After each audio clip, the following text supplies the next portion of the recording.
Hello everyone. तो कैसे हो आप सब लोग। तो दोस्तों आज की इस वीडियो में जो हम पढ़ने वाले हैं वो है फार्मास्यूटिकल एनालिसिस के बारे में। तो यहाँ से अपन जो है फार्मास्यूटिकल एनालिसिस जो कि आपके बी फार्मा फर्स्ट सेमेस्टर का सब्जेक्ट है, ठीक है, उसको आप यहाँ पर जो है अपन स्टार्ट करेंगे। नोट्स के लिए आप जो डिस्क्रिप्शन को चेक कर लेना, वहाँ पर आपको नोट्स मिल जाएंगे और व्हाट्सएप ग्रुप को भी ज्वाइन कर लेना। तो चलिए अपन स्टार्ट करते हैं कि फार्मास्यूटिकल एनालिसिस है क्या। इसको जो है अपन एकदम बेस से समझने की कोशिश करते हैं। तो आप क्या करते हो कि जब आप क्या करते हो फार्मास्यूटिकल या कंपनी में जाते हो, ठीक है, कंपनियों में जाओगे तो आप क्या करोगे, वहाँ पर कोई दवाई बनाते हो। जैसे कि यहाँ पर आप सोचो कि आपने क्या बनाई, एक ड्रग बनाई, ठीक है, या सोचो कि आपने क्या की, एक टैबलेट बनाई। तो आपको कैसे पता कि आपने जो टैबलेट बनाई है वो एकदम सही बनी है ना। हो सकता है आपने जो टैबलेट की प्रिपरेशन की हुई है वो ख़राब भी हो जाए, है ना। तो अपन इसमें क्या करते हैं, इसको चेक करते हैं और इसको अपन चेक करते हैं। और चेक करने को यहाँ पर अपन क्या करते हैं, एनालाइज करते हैं, है ना। चेक करने को अपन क्या बोलेंगे, एनालाइज करना, है ना। तो क्या करते हैं अपन, एनालाइज करते हैं। और जब भी अपन कोई चीज़ में एनालाइज करते हैं तो अपन उसमें क्या देखते हैं, उसमें अपन एक ही चीज़ देखते हैं, वो होती है उसकी क्वालिटी, है ना। सबसे पहले अपन क्या देखते हैं, क्वालिटी, कि आपने जो टैबलेट बनाई है, ठीक है, उसकी क्या क्वालिटी है, कितनी अच्छी है या कितनी बुरी है ना। उसकी क्वालिटी को अपन चेक करते हैं। दूसरी होती है उसकी क्वांटिटी, है ना। अपन क्या करते हैं, उसमें क्वांटिटी चेक करते हैं कि आपने जो टैबलेट बनाई है ना, उसमें जो ड्रग कितनी मात्रा में प्रेजेंट है और कितनी मात्रा में नहीं प्रेजेंट है। क्योंकि अगर आपको पता है कि जब आप कोई एक टैबलेट बनाते हो तो टैबलेट बनाने के लिए आपको दो चीज़ें यूज करनी पड़ती हैं। एक होता है एपीआई, ठीक है, एपीआई को आप क्या बोलते हो, आप ड्रग बोलते हो, है ना, जो कि क्या करती है आपकी बॉडी में आपकी जो फार्मास्यूटिकल इफेक्ट दिखाती है। और दूसरा होता है एक्सीपिएंट, है ना, जो कि क्या करती है, सिर्फ आपके जो टैबलेट के, ठीक है, एक स्पेसिफिक सेव टेस्ट और कलर देने में योग होता है ना। तो आप दो चीज़ यूज करते हो। तो आप क्या करोगे, जब आप उसको एनालाइज करोगे तो आपको क्या देखना पड़ेगा, उसमें आपकी जो ड्रग है वो आपकी कितनी मात्रा में प्रेजेंट है या कितनी मात्रा में प्रेजेंट नहीं है। तो मतलब आप उसकी उसमें क्वांटिटी देखते हो। क्वांटिटी मतलब उसकी कंसनट्रेशन, है ना, कंसनट्रेशन या बोल सकते हो मात्रा। तो अपन इसमें क्या करते हैं, जब अपन किसी चीज़ को एनालाइज करते हैं तो उसमें क्या देखते हैं, क्वालिटी देखते हैं, क्वांटिटी देखते हैं, है ना। ये सिंपल सी चीज़ है।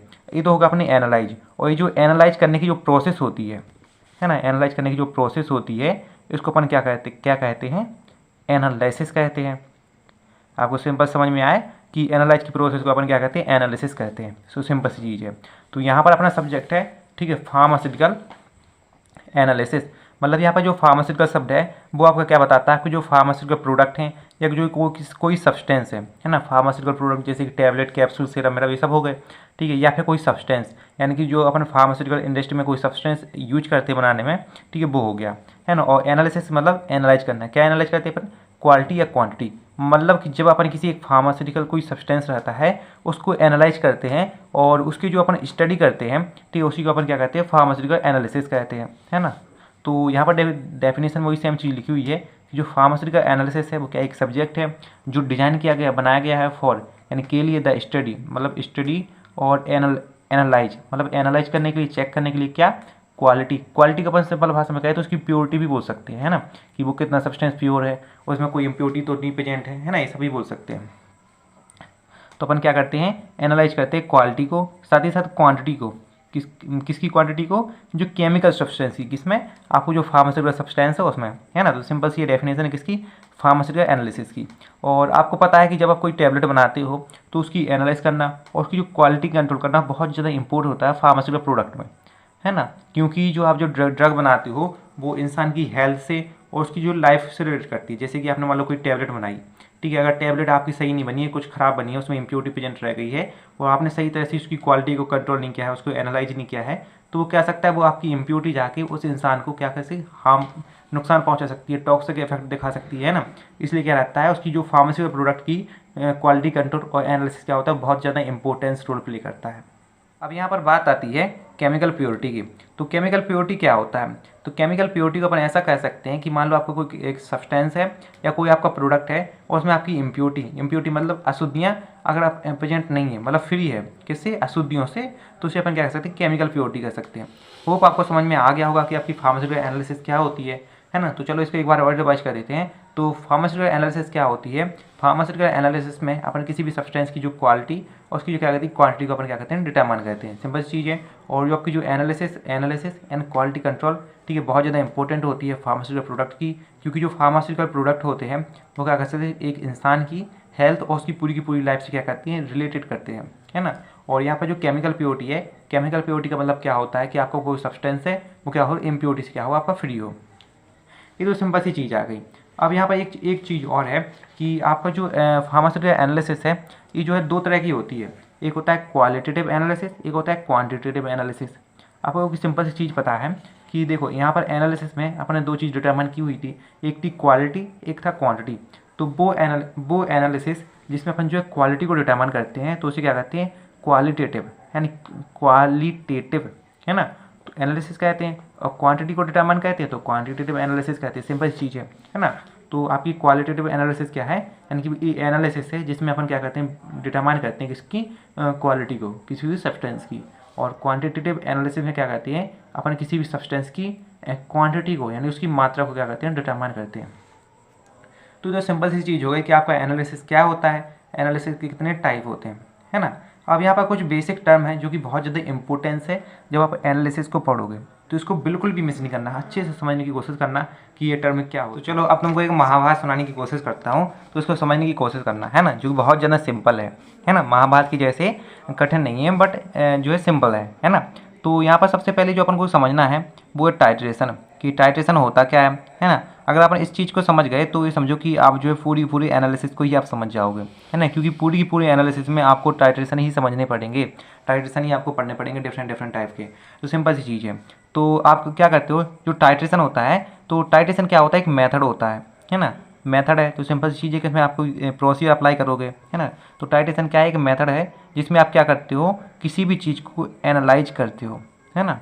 तो सिंपल सी चीज़ है कि टाइट्रेशन क्या है, एक मेथड है जिसके थ्रू आप जो है फार्मास्यूटिकल प्रोडक्ट को क्या करते हो, एनालाइज करते हो। अब यहाँ पर बात आती है कि जो टाइट्रेशन होता है मेथड तो है, लेकिन किस चीज़ को एनालाइज करता है, अगर ये सब किसी सब्सटेंस की क्वालिटी को एनालाइज करता है या फिर उसकी क्वांटिटी को एनालाइज करते हैं। तो आप हमेशा एक चीज़ याद रखना कि एनालाइज तो करता है, किसको एनालाइज करता है, मतलब क्वांटिटी को एनालाइज करता है। किसको एनालाइज करता है, क्वांटिटी को, मतलब क्वांटिटी बोले या फिर उसकी कंसंट्रेशन को बोले, है ना। तो इसके थ्रू अपन क्या करते हैं, किसी भी सब्सटेंस की जो कंसंट्रेशन रहती है, क्वांटिटी रहती है, ठीक है, उसको क्या करते हैं अपन, एनालाइज करते हैं। अपन एनालाइज को एक और शब्द बोल सकते हैं, डिटरमाइन करना। डिटरमाइन करने का मतलब क्या होता है, पता करना, है ना। एनालाइज करने का मतलब चेक करना, यानी चेक करना और पता करना, इसमें डिफरेंस क्या है भाई, वो तो वही है ना, कहने का तरीका अलग हो सकता है, लेकिन जो है फीलिंग तो वही है ना, मतलब तो वही है ना। तो एनालाइज करने को अपन क्या कर सकते हैं, डिटरमाइन करना भी बोल सकते हैं, या फिर इसको अपन सिंपल सी भाषा में आप कहो, जो हिंदी मीडियम वाले हो, तो अपन इसको चेक करना बोल सकते हैं, है ना। तो अपन इसमें क्या करते हैं, आप डिटरमाइन करते हैं, ठीक है, किसी भी सब्सटेंस की क्वांटिटी को या उसकी कंसंट्रेशन को, है ना, किसमें, टाइट्रेशन में। अब टाइट्रेशन में होता क्या है, तो जैसे टाइट्रेशन में आप देखो, अगर आप कॉलेज गए होंगे तो आपने प्रैक्टिकल अप्लाई किए होंगे, तो उसमें आपने एक चीज़ देखी होगी, जब आप प्रैक्टिकल करते हो एनालिसिस के, तो आपको कुछ पाउडर फॉर्म में आपको दे दिया जाता है ना। जैसे कि पाउडर फॉर्म में आपको क्या कुछ दे दिया, है ना, जो क्या होता है, पाउडर फॉर्म में होता है। फिर आपने क्या किया होगा कि आपने उसको एक जो है फ्लास्क में क्या किया होगा, ठीक है, ऐसा आपके पास इस टाइप का एक फ्लास्क हुआ, ठीक है, इसमें आपने क्या किया, डाल दिया होगा, और डालने के बाद इसमें क्या किया होगा, आपने वाटर ऐड किया होगा, और वाटर ऐड करने के बाद आपने क्या किया होगा, सॉल्यूशन पूरा का पूरा तैयार कर लिया होगा, है ना। तो आपका जो पाउडर था, ठीक है, ये इसी पाउडर को आपको क्या करना था, एनालाइज करना था, पता करना था। आपका सैंपल था जिसमें आपको पता करना था कि आपकी जो सब्सटेंस है, ठीक है, उसकी कंसंट्रेशन क्या है, मतलब ये क्या था, आपकी उसकी कंसंट्रेशन पता नहीं थी, है ना। तो पता नहीं थी, तो पता को अपन क्या बोलते हैं, अननोन, मतलब इसकी कंसंट्रेशन को अपन नहीं जानते हैं, ठीक है, अननोन कंसंट्रेशन ऑफ सैंपल, ठीक है, मतलब सैंपल की जो कंसंट्रेशन है आपको पता नहीं, वो अननोन है। तो अपन इसमें क्या करते हैं, आपके पास क्या होता है, एक अननोन कंसंट्रेशन का क्या होता है, आपके पास सैंपल होता है, ठीक है, जिसको क्या करते हैं, अपन को एनालाइज करना होता है। और ये एनालाइज करने के लिए अपन क्या करते हैं, एक जो एक नॉन कंसंट्रेशन सॉल्यूशन होता है ना। आपका क्या होता है, एक नॉन कंसंट्रेशन, मतलब ऐसा सॉल्यूशन जिसकी आपको मात्रा पता है, कंसंट्रेशन पता है, उसकी हेल्प से क्या करते थे, ठीक है, आप क्या करते थे, इस जो अननोन कंसंट्रेशन का सॉल्यूशन है, ठीक है, अननोन कंसंट्रेशन या सैंपल है, ठीक है, इसको क्या करते हैं, आप एनालाइज करते हैं। तो यहाँ पर देखो, आप दो चीज़ याद रखना कि जब आप इसको पढ़ोगे तो एक आपके पास नॉन कंसंट्रेशन सॉल्यूशन होगा, एक होगा अननोन कंसंट्रेशन सॉल्यूशन होगा, है ना। ये दो चीज़ यहाँ पर मेन होने वाली है। तो अब यहाँ पर देखो, कॉन्सेप्ट यहीं आता है कि अपन देखो, टाइट्रेशन की डेफिनेशन लिखना चाहे तो क्या लिखें कि ये टाइट्रेशन इज अ मेथड, ठीक है, इन विच बी एनालाइज और डिटरमाइन द क्वांटिटी, ठीक है, the quantity of unknown concentration sample, ठीक है, with the help of non concentration solution, ठीक है। या अपन ऐसा बोल सकते हैं हिंदी में कि जो नॉन कंसंट्रेशन सॉल्यूशन की हेल्प से अननोन कंसंट्रेशन सॉल्यूशन की क्वांटिटी को या उसकी कंसंट्रेशन को डिटरमाइन करने के मेथड को अपन क्या बोलते हैं, टाइट्रेशन बोलते हैं। सिंपल सी चीज़ है, आपको समझ में आ गई होगी कि टाइट्रेशन क्या होता है। अब यहाँ पर थोड़ा सा अपन यही देख लेते हैं, है ना। तो सबसे पहले टाइट्रेशन क्या होता है, टाइट्रेशन क्या है, एक मेथड या प्रोसेस है जिसके थ्रू क्या करते हैं अपन किसी भी सब्सटेंस को एनालाइज करते हैं। और यहाँ पर टाइट्रेशन में अपन क्या एनालाइज करते हैं, क्वांटिटी को एनालाइज करते हैं, इसलिए अपन इसको क्या बोलते हैं, क्वांटिटेटिव एनालिसिस बोलते हैं। तो सिंपल सी ये चीज़ है, आपको समझ में आ गई होगी। और अब यहाँ पर थोड़ा सा अपन कोशिश करते हैं, ठीक है, इसकी डेफिनेशन को समझने की, जो मैंने अभी आपको समझाई है ना। तो इसमें क्या करते हैं अपन, इसमें देखो एनालाइज तो करते हैं क्वांटिटी को, किसकी हेल्प से, ठीक है, in which B determine the concentration of unknown solution. मतलब आपके पास क्या है, एक अननोन कंसंट्रेशन का सॉल्यूशन है, ठीक है, जिसकी कंसंट्रेशन आपको पता नहीं है, ठीक है, उसको, ठीक है, नॉन कंसंट्रेशन जो सॉल्यूशन है, ठीक है, उससे क्या कहते हैं अपन, डिटरमाइन करते हैं उसकी हेल्प से, यानी कि उसकी मदद लेके। तो अपन इसमें क्या करते हो, तो यहाँ पर ये देखो, जब आप क्या करोगे, प्रैक्टिकल करोगे, तो प्रैक्टिकल में क्या करोगे आप, देखो ये क्या लेते हो आप, जो इस तरह से आपको जो दिख रही होगी आपको क्या होती है, एक ब्यूरेट होती है। तो ब्यूरेट में क्या, ब्यूरेट में आप क्या करोगे, एक स्टैंड है जो कि आपके पास रहेगी, एक लोहे की स्टैंड रहेगी, उसकी हेल्प से आप इस तरह से फंसा देते हो कि यहाँ पर नीचे आप क्या करते हो, बीकर रख देते हो, ऊपर आप क्या करते हो, ब्यूरेट को फंसा देते हो, रख देते हो, है ना। जब प्रैक्टिकल अप्लाई करोगे उस टाइम पे, है ना। तो देखो यहाँ पर ये जो रहती है, इसी का क्या कहते हैं अपन, ब्यूरेट कहते हैं, और इसको अपन क्या कहते हैं, फ्लास्क कहते हैं। सिंपल चीज़ है नहीं, क्या आपकी स्टैंड है जिसके थ्रू आपने ब्यूरेट को यहाँ पर फंसा रखा है, सिंपल चीज़ है। और यहाँ पर क्या देखो, जब आप क्या करोगे, ब्यूरेट को देखोगे तो यहाँ पर देखो ऐसे कुछ रीडिंग लिखी रहती है ना। यहाँ से रीडिंग रहती है 50 तक, यहाँ नीचे यहाँ पर 0 लिखी रहती है, और यहाँ पर 50 रीडिंग लिखी रहती है। तो आप क्या करते हो कि आपके पास जो नॉन कंसंट्रेशन सॉल्यूशन है, वो सॉल्यूशन जिसकी आपको कंसंट्रेशन पता है, मात्रा पता है, उसको क्या करते हो आप ब्यूरेट में भर देते हो, है ना। तो ब्यूरेट में आप क्या भरते हो, नॉन कंसंट्रेशन सॉल्यूशन भरते हो। और ये जो नॉन कंसंट्रेशन सॉल्यूशन होता है, ठीक है, इसी को अपन क्या बोलते हैं, स्टैंडर्ड सॉल्यूशन बोलते हैं, है ना। क्योंकि स्टैंडर्ड है, आपको पता है, ठीक है, इसकी कंसंट्रेशन पता है ना। तो अपन नॉन कंसंट्रेशन सॉल्यूशन को क्या बोलते हैं, स्टैंडर्ड सॉल्यूशन बोलते हैं। और स्टैंडर्ड सॉल्यूशन को अपन क्या बोलते हैं, टाइट्रेंड बोलते हैं। अगर आपसे कोई पूछे कि टाइट्रेंड क्या है, तो आप क्या लिखोगे, टाइट्रेंड इज अ सॉल्यूशन, ठीक है, या बोलो तो titrand is a non concentration solution, ठीक है। टाइट्रेंड क्या है, आपका नॉन कंसंट्रेशन सॉल्यूशन है, जिसको आप क्या करते हो, ब्यूरेट में फिल करते हो, भरते हो, है ना। और इसको अपन स्टैंडर्ड सॉल्यूशन के नाम से भी जानते हैं। ये क्या है, टाइट्रेंड की डेफिनेशन हो गई, है ना। तो बेसिक सी बात है कि आपका जो नॉन कंसंट्रेशन सॉल्यूशन है, मतलब जिसकी हेल्प से आप डिटरमाइन करने वाले हो, उसको क्या करोगे, आप ब्यूरेट में भर दोगे। और आपका वो सॉल्यूशन जिसकी कंसंट्रेशन आपको पता नहीं है, ठीक है, आपका अननोन कंसंट्रेशन सॉल्यूशन है, या अपन सिंपल सी भाषा में कहें, आपको जो सैंपल सॉल्यूशन है, ठीक है, जिस पर आपको एनालाइज करना है, जिसको एनालाइज करना है, जिसके लिए अपन ये पूरी प्रोसेस अप्लाई कर रहे हैं, उसको क्या करोगे, आप फ्लास्क में भर दोगे उसका सॉल्यूशन बना के, है ना। और इसी को अपन क्या कहते हैं, एनालाइट भी बोलते हैं। अगर आपसे कहे कि एनालाइट क्या है, तो analyte is a sample solution, ठीक है, विच फिल द न फ्लास्क, यानी कि क्या है, एनालाइज सॉल्यूशन है, जिसको अपन क्या कहते हैं, फ्लास्क में लेते हैं, सिंपल चीज़ है। और जो आपका एनालाइट होता है, या आपका जो सैंपल सॉल्यूशन होता है, इसको क्या बोलते हैं, अपन टाइट्रेंड बोलते हो। याद रखना है, यहाँ पर डिफरेंस है सिर्फ लास्ट का थोड़ा सा, यहाँ पर देखो डी लगा हुआ है, यहाँ पर टी लगा हुआ है ना। तो इसमें बिल्कुल भी थोड़ा सा कन्फ्यूज नहीं होना, ध्यान रखना कि अगर पीछे डी लगा हुआ है, टाइट्रेंड है, तो उसे क्या करते हो आप, वो है सैंपल सॉल्यूशन लेते हो। जो टाइट्रेंड है, जिसमें पीछे टी लगा है, तो उसको क्या करते हो आप, ब्यूरेट में भरते हो। तो सिंपल चीज़ है।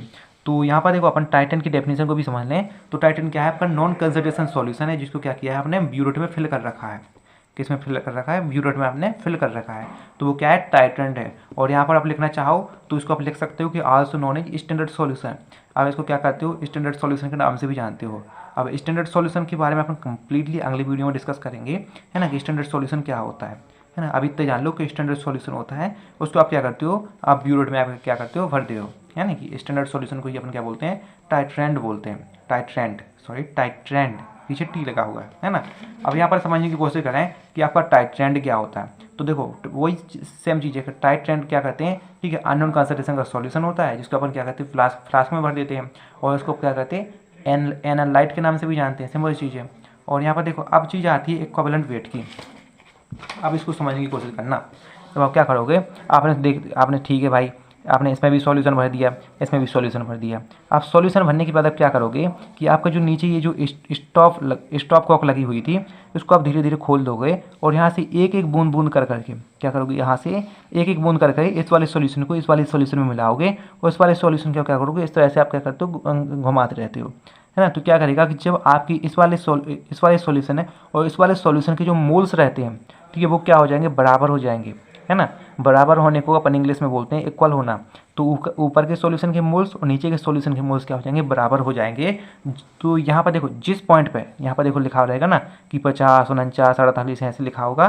तो जिस पॉइंट पे ऊपर वाले सॉल्यूशन के और नीचे वाले सॉल्यूशन के मोल्स बराबर हो जाएंगे तो उसको क्या बोलते हैं अपन, इक्विवेलेंट पॉइंट बोलते हैं, है ना। तो ये लिखा हुआ है कि इक्विवेलेंट पॉइंट क्या है, ठीक है। तो इक्विवेलेंट पॉइंट वो पॉइंट है जिसमें क्या कहते हैं, number of moles of analyte. Analyte मतलब जो आपने सैंपल सॉल्यूशन लिया है, ठीक है, उसके, ठीक है, इक्वल हो जाए। इक्वल का मतलब बराबर हो जाए किसके, number of moles of titrant, मतलब जो आपका स्टैंडर्ड सॉल्यूशन है जो आपने वीडियो में भर रखा है उसके मोल्स के बराबर हो जाए। किसके मोल्स, एनालाइट के मोल्स। सिंपल चीज़ है एक, ठीक है। और ये जिस पॉइंट पे होता है उसी कहते हैं, कौन सा पॉइंट कहते हैं, इक्विवेलेंट पॉइंट कहते हैं। तो सिंपल चीज़ है। अब बात ये थी एंड पॉइंट क्या होता है। तो ठीक है भैया, आपने यहाँ पर एक एक जो है बूंद कर करके नीचे आप सॉल्यूशन मिला रहे हो, वो आपका इक्विवेलेंट भी पॉइंट आ गया। तो इक्विवेलेंट पॉइंट पे क्या करेगा, दोनों सॉल्यूशन के मोल से इक्वल हो जाएंगे। और इक्वल होने के बाद क्या करोगे, जैसे ही आपने बराबर हो गए, बराबर होने के बाद आपने इस सॉल्यूशन से और सॉल्यूशन एक दो बूंद करके मिलाते गए। तो कुछ टाइम आएगा कि आपका जो नीचे का सॉल्यूशन है उसका जो है कलर चेंज हो जाएगा। जैसे मान लो आप, हो सकता है आपका पहले येलो कलर हो, बाद में रेड कलर हो जाए, या पहले जो है कलरलेस है पानी की तरह है और फिर जो है उसमें क्या हो जाए, पिंक कलर हो जाए। तो सिंपल चीज़ है। तो जिस कलर पे आपका क्या करेगा, आपका सॉल्यूशन में आपका कलर आ जाएगा, है ना, तो उसे बोलते हैं एंड पॉइंट बोलते हैं। और अपन सिंपल चीज़ कह सकते हैं, आपका इक्विवेलेंट पॉइंट आने के बाद अगर उसमें आप एक ड्रॉप और इंडिकेटर ऐड करते हो तो उसे कहते हैं एंड पॉइंट। अब ठीक है भाई, एंड पॉइंट आ गया। अब एंड पॉइंट लाने के लिए अपन उसमें इंडिकेटर ऐड किया। तो इंडिकेटर क्या होता है, सिंपल चीज़ है ना। तो इंडिकेटर क्या होता है, एक ऐसा सॉल्यूशन होता है या फिर एक ऐसा सब्सटेंस होता है जिसको क्या करते हो आप, आपका जो सैंपल सॉल्यूशन होता है, ठीक है, उसमें क्या करते हो आप, जो है उसमें मिला देते हो, ठीक है। और इसी की इंडिकेटर की हेल्प से ही आपको जो टाइट्रेशन है या सॉल्यूशन है उसमें क्या होता है, आपका कलर आता है। एक कलर आता है, सिंपल चीज़ बोल सकते हैं, क्या होता है आपका एंड पॉइंट पता चलता है टाइट्रेशन में, है ना। और इंडिकेटर होता है, आपने मिलाया होगा कि जब आप इंडिकेटर मिलाते हो, जैसे कि आपने प्रैक्टिकल किए होंगे, तो आपने देखो मिथाइल ऑरेंज, ठीक है, फिनोफ्थलीन, ठीक है, मिथाइल ब्लू, ठीक है, इस तरह से कुछ इंडिकेटर यूज किए होंगे।